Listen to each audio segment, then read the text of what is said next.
Marlins today. The Astros and the Marlins met earlier on February 28th this spring, with the Astros winning 6-1.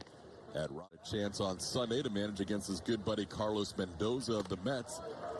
There is ball 4 as Brujan draws a walk. Tim Anderson has all the talent in the world. I think getting out of Chicago might be a good thing for him. How about Blanco just blowing noise past him? This bat. Ground ball, backhanded at third by Bregman, to second for one. The turn double play around the horn. Bregman, Altuve, Abreu. Your Astros lineup. We'll hear from the skipper, Joe Espada, in the 5th inning to find out if that could, in fact, be a potential opening day lineup as the first pitch misses. There's Trevor Rogers, left-hander. Ground ball to short. John Birdie backhands and throws out Altuve. Jose now 1 for 10 on the spring. And again, it's just going to be up to whether or not Yordan Alvarez probably wants to hit there. Pretty good pitch painted on that outside corner to get him. But at the same time, cared more. Stop. It takes a certain personality. It does. Type, right? Yep, it really does. And Breggy's got that. He is the gym rat in the baseball field as he flies this one to left.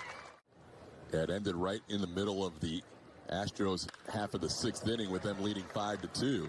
This ball sliced to left, and Chas McCormick makes a nice play. So our pregame guest, Chas McCormick, this team, he is a non-roster invitee. He's now 31 years old. Will turn 32 in just about 2 weeks as he strikes out here for the second out.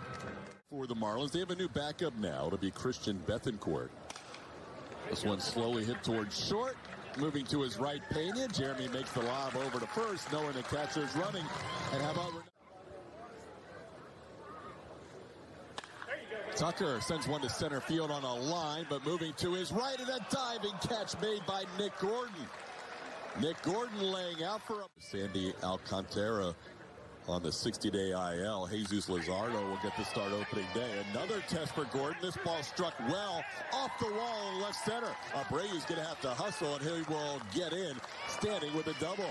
Abreu smokes one a few feet away from being a home run to left center.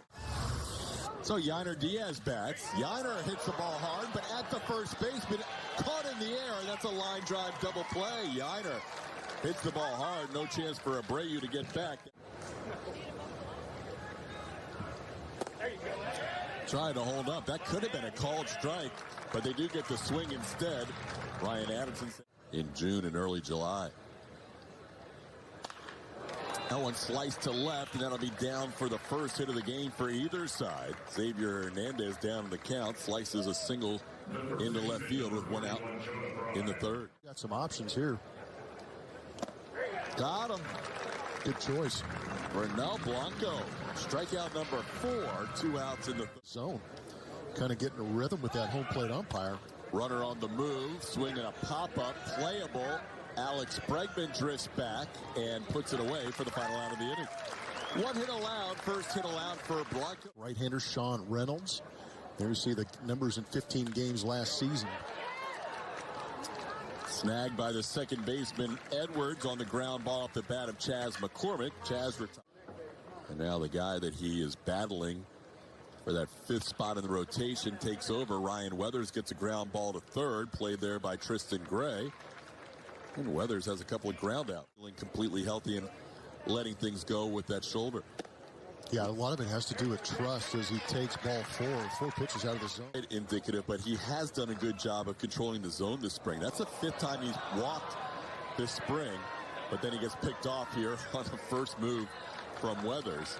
So that'll do it for the Astros in 4 games. We'll have others that appear in their 4th game later on today, but that is not the way Drew wanted to start, with a 5-pitch walk. Runner on the go. The pitch is down. The throw is a little bit late. John Birdie, who stole 16 bags last year in this spring training, got under this one and pops it high in the air into left field. Chas McCormick doesn't have to move very far. Puts it away. Brian De La Cruz, the first out of the inning.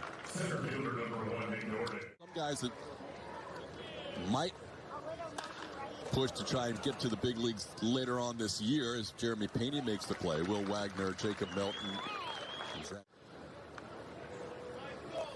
spot in the bullpen have been a little wild. That's a 4-pitch walk. The last one not even close, as Trotman has allowed.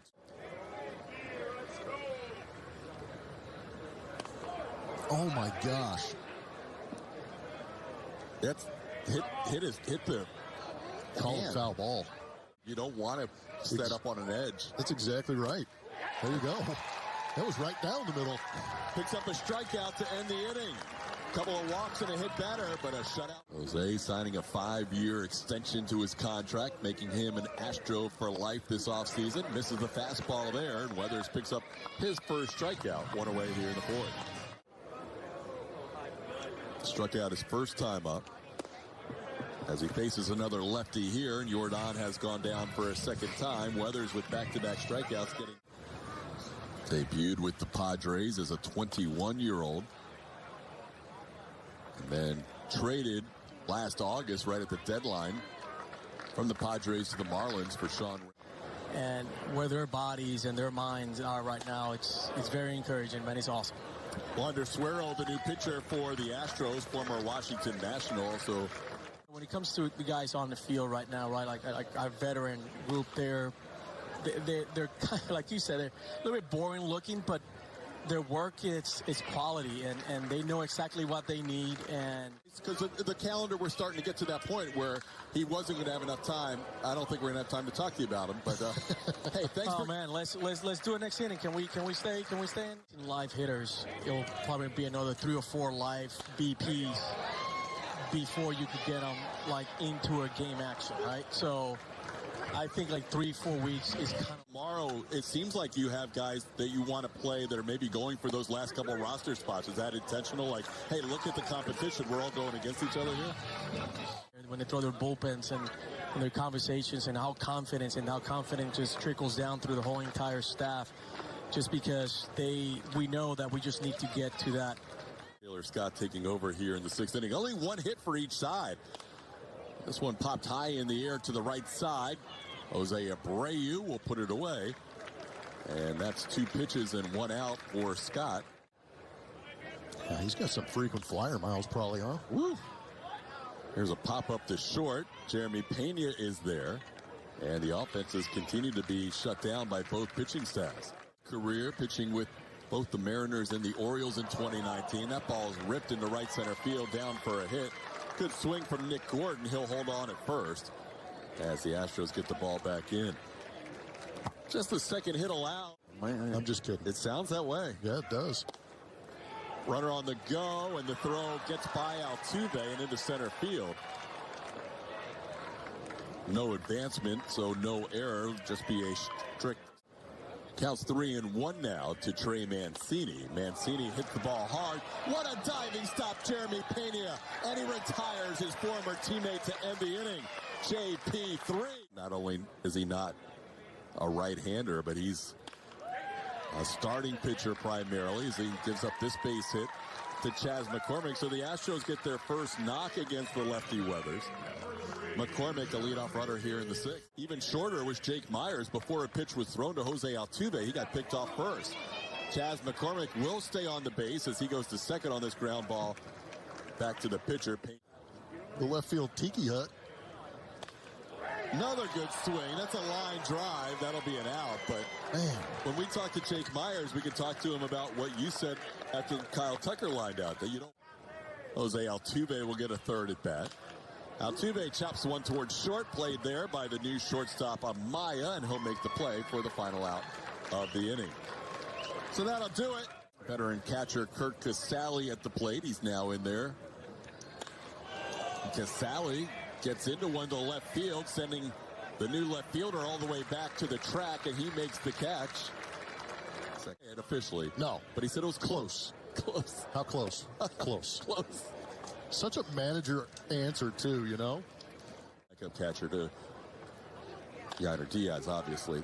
Well, we'll talk about this on another inning. Beautiful. This game. We're moving. We're moving. That's a lot of fun when that happens.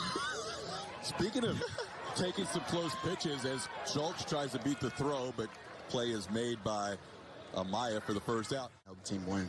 Julia's our pre- and post-game host today. She's not on the broadcasts, obviously, or she would be talking to you right now. But when she always talks about you and Chaz, how close Cabbage gets an at-bat here after Alex Bregman drew a walk and his day is done. Cabbage goes down looking. Is the conditions, Jake, that you deal with in spring training are probably... Here's Jose Abreu with a 2-2 count. He goes down on strike. So the pitching continues to dominate this game. Astros drew a walk, and they will head to the 8th. Still in the game. We expected to see John Singleton at some point today. We may not see John, as Abreu might go the whole 9. This ball to deep left, and we are on the board with our first run of the game. Jonah Bride, who last year in 40 games with the Oakland A's did not hit any home runs. Hits one out, just clearing the wall and left. And that'll be the first run for either side. Some late life on that fly ball to left field. That's Jonah Bride, that spring training home run. Elevated off speed. He barreled it up, just shot it straight into the sky. Just refused to come down until it was past the fence. First run of this game. West and AL West, so we'll see how the Astros players rank today with the Central Divisions. This one grounded short softly to first, and Abreu is there for the first.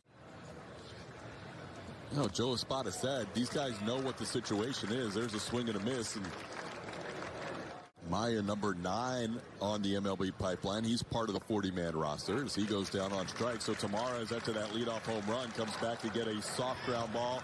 22 days or whatever it is. There's an extensive situation coming out of spring training where you're going to have a lot of games played, so you're going to need to get guys off their legs early on. Throws slider, fastball mostly. It does have the occasional changeup. To short, they get the turn, they get the out there. With Corona running, it's probably not going to be a double play anyhow, but play because he landed on the bag with his right foot. This ball to short. We are not going to have any stories today. There will be no stories told in this. Oh, yes, we are. Oh, thank you very much. First story. So Chaz Luke, who is coming off a big minor league season last year. Stolen base attempt and in there safely. Gray kept bag. Loperfido goes down on strike, so Marlins pitching continues to be impressive, and that'll do it for the Astros in the 8th. He's going the full 9 today. I'll tell you what, Todd. If you're going to play a full game, this would be the game. You're right. 3. Wow. Yep. There goes the runner. They've been running a lot. Oh, my gosh. This spring against the Astros, it has been a track meet. Oh, Sugar Lane. 3-2 pitches off the plate, ball 4, so back-to-back walks allowed by Gaither. Started with Tampa Bay, moved on to Cincinnati, San Francisco Giants, Seattle. This ball could be 2, and it is. Around the horn we go. Defense continues. Line drive, base hit to right, drops in right in front of Trey Cabbage. That'll score a run. So Sanoa drives in a run with an RBI single. It's 2-0 Marlins. The batter. Pitcher, the runner going, the pitch home, and the throw not in time. Marlins continue to be very aggressive on the base paths here. I feel like every time they've gotten a runner on first base, they've taken the opportunity to try and steal it. Abreu will flip it to the pitcher covering. Gaither makes the play to end the inning. But a couple of walks and a hit, and the Marlins score a run. It's 2-0 as we head to the 9th. Shea Whitcomb. Whitcomb will face the new pitcher for the Miami Marlins. That is Vladimir Gutierrez, and Whitcomb, who had 35 minor league home runs last year, flies out to right to start the bottom of the 9th. Hits this ball hard to center field. All the way back on it goes Mesa Jr. He will barehand it nicely. Joltz is going to head to second. He'll get there with a double. Joltz has had some good at-bats this spring, trying to make the team again with a solid spring training. Back down in September. But he ended up playing over 90 games for the Astros last year. That one's going to get away and move Corey Joltz over to third base. The first base runner the Astros have had past second base in this game. One runner reached second base. 2 runners reached second base prior to Joltz, and now the first runner reached third. Hensley goes down on strikes. That's the second out of the inning. Trey coming over from the Angels in this offseason, trying to find a spot on this roster. And there's a hard hit ground ball smothered by the second baseman Devers. And that'll do it. The Astros are shut out on 3 hits today. 5 different Marlins pitchers combined on the 3-hit shutout as Miami wins in West Palm Beach at the Cacti Park of the Palm Beaches by the final score of 2-0. We'll be back with more as we continue with our post-game show right around the corner.